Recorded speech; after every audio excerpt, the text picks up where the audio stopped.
Bien, continuamos en Mirada Crítica, estamos hablando sobre el feminicidio y recuerde, si usted quiere comunicarse con nosotros, lo puede hacer a través de la página de Facebook, Mirada Crítica TV.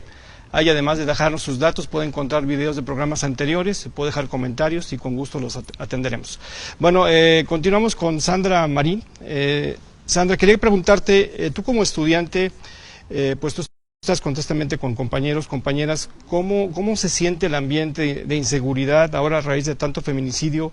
¿Cómo sienten ustedes? ¿Hay ciertos protocolos o hay ciertos, no sé, técnicas para cuidarse entre sí? ¿Cómo sucede esto? Bueno, como parte de la Facultad de Ingeniería, en donde la mayoría son hombres, pues no se toma muy en cuenta el hecho de que nosotras como mujeres llegamos a correr ese riesgo. Es una lástima que tenga que existir el término feminicidio, porque no puede ser un homicidio y ya, como regularmente es, sino que tuvo que crearse un término específico para cuando te matan por el simple hecho de ser mujer. Por el simple hecho de tu sexo, ya corres un riesgo. Muchos toman, por ejemplo, el camión afuera de la universidad, hay algunos que salen muy noche, y a un hombre sí, claro, corre el riesgo de que lo puedan asaltar, de que le puedan quitar sus cosas o de que en el camión le lleguen a sacar el celular, pero no corren el riesgo de que los vayan a matar o de que los vayan a violar. Digo, es muy poco el caso. Yo creo que de 10 personas, 9 mujeres llegan a correr ese riesgo y solo un hombre lo corre también. ¿Y tú cómo te sientes como estudiante ante esta realidad que vive ahorita en San Luis Potosí? Pues en realidad mis compañeros sí tienen como que órdenes de parte de varias maestras que dicen, por favor cuídenlas, acompáñenlas, no las dejen solas. Hay un número específico para llamar en caso de necesitarlo, para que la seguridad esté al tanto, pero eso no quita el riesgo. Tengo al lado a la Facultad de Estomatología, en donde la mayoría son mujeres, o en la Facultad de Ciencias, donde también hay bastantes mujeres, el Hábitat, y pues eso no quita el hecho de que las hayan intentado secuestrar o de que en algún punto alguien les llegue a chiflar o de que no puedan llevar cierta vestimenta y no puedan ir con libertad en la calle. Y pues sí es algo muy preocupante porque no te sientes seguro en ningún lado. Vaya. Bueno, ahorita regresamos contigo. Lisbeth, estábamos hablando ahorita de por qué se ha disparado el feminicidio. Tú decías que probablemente venga desde abajo, desde la familia, desde el tejido social. ¿Por qué crees que, bueno, el feminicidio, como ya lo han comentado todas las compañeras aquí presentes, bueno, es ya data de hace años, pero porque últimamente en estas fechas se ha desatado, ha explotado la cifra? Inclusive antes se veía que atacaban a mujeres de cierta edad o adultas, ahora hasta niñas, bebés, casi las atacan. Ahora, ¿por qué es esto? O sea, ¿qué pasó? Yo aproveché también esta invitación para platicar con los hombres y las mujeres que me rodean en los diferentes pues grupos en los que me desenvuelvo, y sí es muy interesante esta forma de cómo lo decía en la mañana, de hecho ayer con Aristegui le preguntaban al maestro Cosio cómo veía esto, ¿no? Y él decía que estamos ante un fenómeno de cosificación, es decir, en donde la mujer, o sea, en nuestro imaginario, ese imaginario cultural que no existe más que aquí y lo representamos con nuestros comportamientos, ha generado, o más bien se ha ido modificando de tal grado que la mujer se ha convertido en un objeto.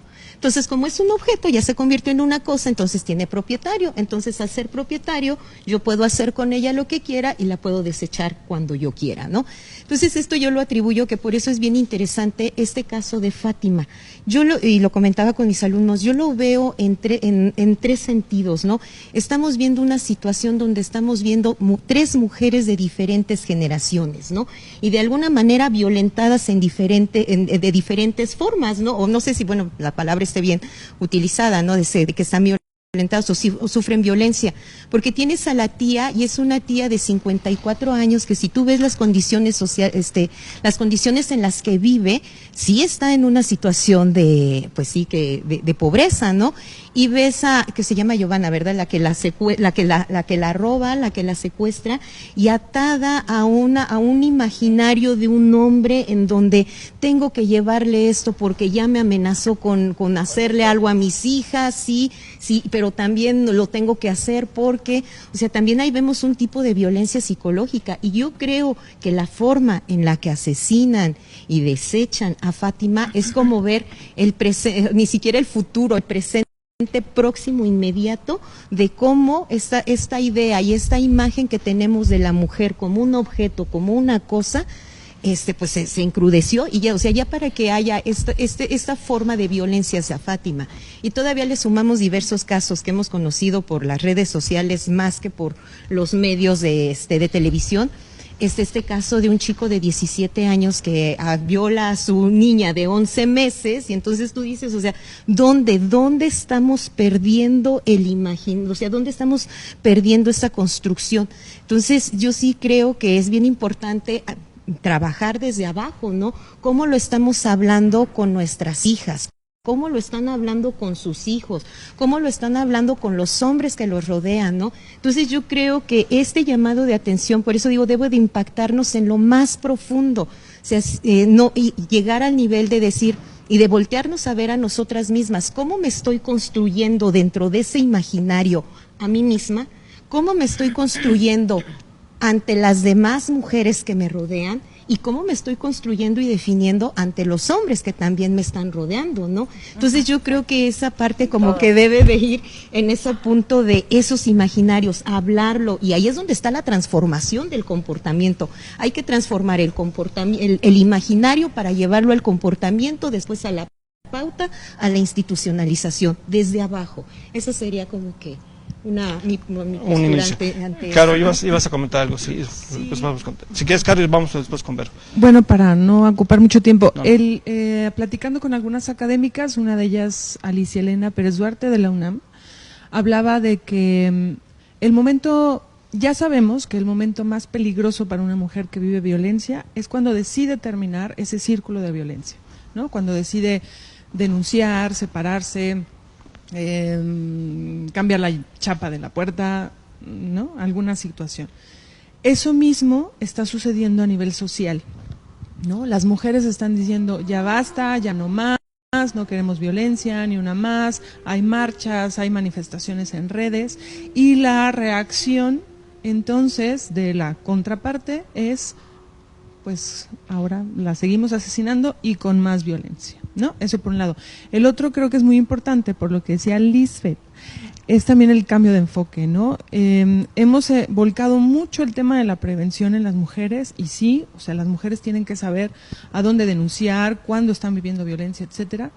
Pero, por ejemplo, pensemos en la prevención de la violación sexual, ¿no? Lo primero que se ha hecho es no anden en la calle solas, fíjense, que no pasen en una calle muy oscura, o sea, las recomendaciones son hacia ellas, ¿no? En cambio, si pensamos en recomendaciones hacia la sociedad, ¿no? En recomendaciones a los medios de comunicación, en recomendaciones a potenciales violadores, ¿no? Podemos cambiar un poco también el chip, ¿no? Y decirles, oigan, establecimientos, pues no utilicen las mujeres como objeto sexual con su vestimenta para atraer clientela, igual los eventos deportivos, igual, etcétera, ¿no? Ese punto es muy importante. Vero, Víctor, a mí me gustaría centrarme principalmente en tu pregunta. ¿Qué es lo que ha llevado a desencadenar todo este esquema y poner atención en el tema del feminicidio? De acuerdo a los datos del INEGI, correspondiente al año 2019, el 66% de la violencia que se ha registrado en los censos, las víctimas han sido mujeres. Estas violencias han sido de diferentes formas, maneras, condiciones y lugares. Es decir, que no podemos generalizar que toda la violencia esté enfocada o enfrascada única y exclusivamente en el feminicidio. Es importante escuchar el criterio que nos señala Sandra, en el sentido de que ella como estudiante, ella como joven, cómo se siente reflejada, vulnerada y en un esquema de riesgo en su círculo estudiantil. Pero lo cierto es que tu pregunta inicial era la diferencia entre un feminicidio y homicidio. Ambos son delitos. La diferencia jurídica establece en que el feminicidio requiere de una investigación meticulosa, pero no solamente meticulosa, sino que requiere de una integración especial dentro de la investigación por esa condición especial de ser mujer. Pero no le podemos restar los índices estadísticos que nos marca el INEGI. Hablamos de feminicidios y homicidios. En consecuencia, tanto corre riesgo el hombre como la mujer. Dice, la maestra me dice que el hombre cuide a la mujer, pero si yo soy mamá de un varón, entonces digo, entonces la va a cuidar a ella y se va a poner en riesgo mi hijo.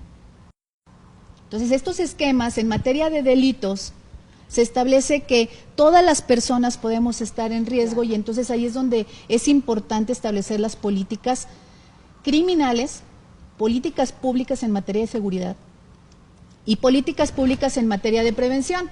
Nos decía Caro, bueno, es que el esquema de establecer los mecanismos de seguridad, de protección y de prevención para la mujer es sugiriendo. Yo iría un poquito más allá, ¿sí? Yo iría globalizando, sensibilizando, comunicando sobre factores de riesgo, ¿sí? Porque uno de los temas importantes es el por qué se ha focalizado tanto sobre el feminicidio, pues es por las estadísticas. El 66% de la población, las personas violentadas corresponden al 66% de mujeres, contra un 44% de hombres. Pero sin embargo ambos están en riesgo. Pero esa violencia varía, está flotando. Mujeres violentadas laboralmente, mujeres violentadas institucionalmente, violentadas en el hogar, violentadas en lo laboral, violentadas en el día con día. Entonces son muchos factores, no podemos centrar nada más nuestra atención en que la violencia contra la mujer es única y exclusivamente feminicidio, porque entonces el cuestionamiento sería, ¿por qué estamos preocupados? ¿Por qué estamos preocupados por proteger la muerte con un tipo penal que diga feminicidio y entonces creemos que hemos avanzado por nombrarlo feminicidio? ¿Y por qué entonces no preocuparnos por proteger la vida?